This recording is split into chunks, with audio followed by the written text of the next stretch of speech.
2025년 4월 22일 화요일, 하나님이 다시 야곱에게 나타나사 그에게 복을 주시고, 야곱이 밧단 아람에서 돌아오매 하나님이 다시 야곱에게 나타나사 그에게 복을 주시고, 하나님이 그에게 이르시되 내 이름이 야곱이지만은 내 이름을 다시는 야곱이라 부르지 않겠고 이스라엘이 내 이름이 되리라 하시고, 그가 그의 이름을 이스라엘이라 부르시고, 하나님이 그에게 이르시되 나는 전능한 하나님이라.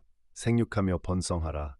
한 백성과 백성들의 총회가 내게서 나오고 왕들이 네 허리에서 나오리라. 내가 아브라함과 이삭에게 준 땅을 내게 주고 내가 네 후손에게도 그 땅을 주리라 하시고, 하나님이 그와 말씀하시던 곳에서 그를 떠나 올라가시는지라.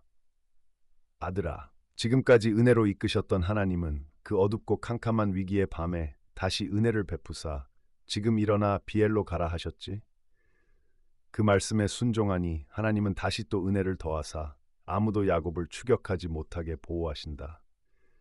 그 은혜로 마침내 기엘에 이른 야곱이 여호와 하나님께 제단을 쌓으니 하나님은 다시 또 은혜를 더하시는구나. 은혜 위에 은혜를, 그 은혜 위에 은혜를, 그 위에 다시 또 은혜를 더하시니 진실로 진실로 은혜 위에 은혜로라, 은혜 위에 은혜로라. 디엘에서 하나님이 야곱에게 베푸시는 은혜 위에 은혜가 바로 오늘 새벽 말씀이다. 하나님은 야곱에게 은혜 위에 은혜를 베푸시더니 그 은혜 위에 또 은혜를 베푸시고, 이제는 그 은혜 위에 다시 또 은혜를 베푸시는 것이다. 그 은혜를 야곱에게 베푸시려고 하나님이 다시 친히 나타나시는구나. 야곱이 밧단 아람에서 돌아오매 하나님이 다시 야곱에게 나타나사 그에게 복을 주시고, 하나님이 그에게 이르시되 내 이름이 야곱이지만은 내 이름을 다시는 야곱이라 부르지 않겠고 이스라엘이 내 이름이 되리라 하시고, 그가 그의 이름을 이스라엘이라 부르시고, 그래, 그 이름이다. 어둡고 캄캄한 절망의 그 밤, 밤새 씨름하던 야복 강가 그곳 브니엘에서 동틀 무렵 하나님이 야곱에게 복을 내리시며 주셨던 새 이름 이스라엘. 그가 이르되 내 이름을 다시는 야곱이라 부를 것이 아니요 이스라엘이라 부를 것이니 이는 내가 하나님과 및 사람들과 겨루어 이겼음이니라. 하나님은 그 언약의 새 이름을 이제 이엘에서 다시 또 선포하시는구나. 이제 다시는 야곱으로 살지 말고 이스라엘로 살라며 하나님은 하나님의 언약을 그 이름으로 다시 상기시키시는 것이다.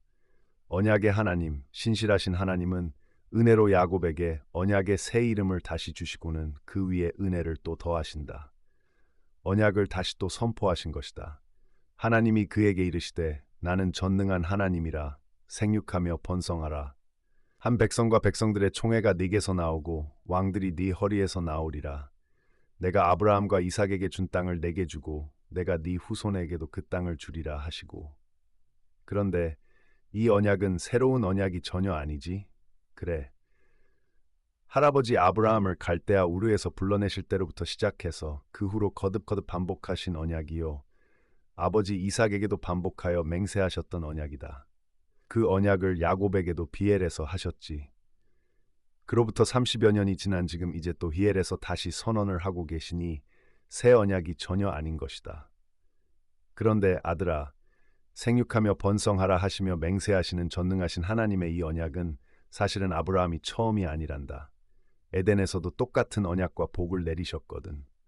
하나님이 자기 형상, 곧 하나님의 형상대로 사람을 창조하시되 남자와 여자를 창조하시고, 하나님이 그들에게 복을 주시며 하나님이 그들에게 이르시되 생육하고 번성하여 땅에 충만하라. 땅을 정복하라.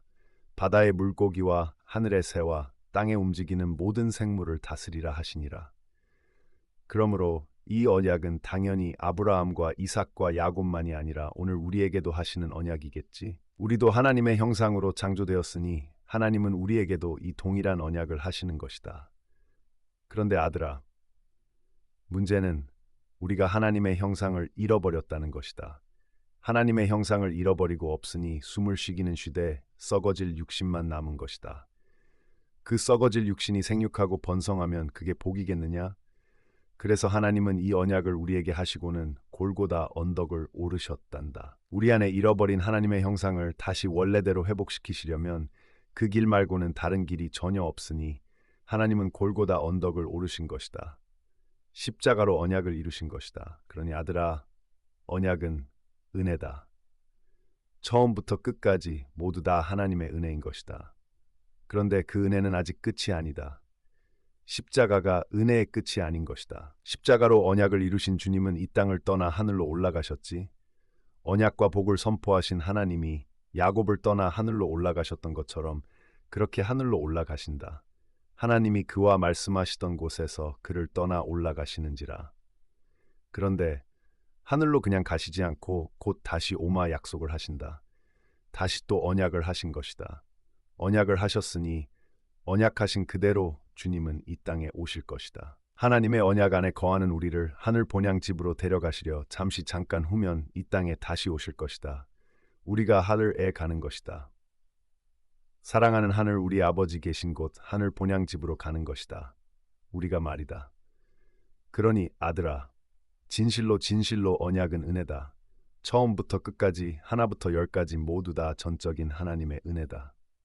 하나님의 그 은혜로 본질상 진노의 자녀였던 우리가 하나님의 택하신 언약 백성이 되어 하늘을 소망하게 되었으니 이제 우리는 죽으나 사나 죽으나 오직 감사함으로 하나님의 그 언약을 더욱 굳게 붙들어야 하지 않겠느냐. 오직 그 은혜 안에 거해야 하지 않겠느냐. 오직 언약 위에, 오직 은혜 안에, 오직 우리 주 예수 그리스도 안에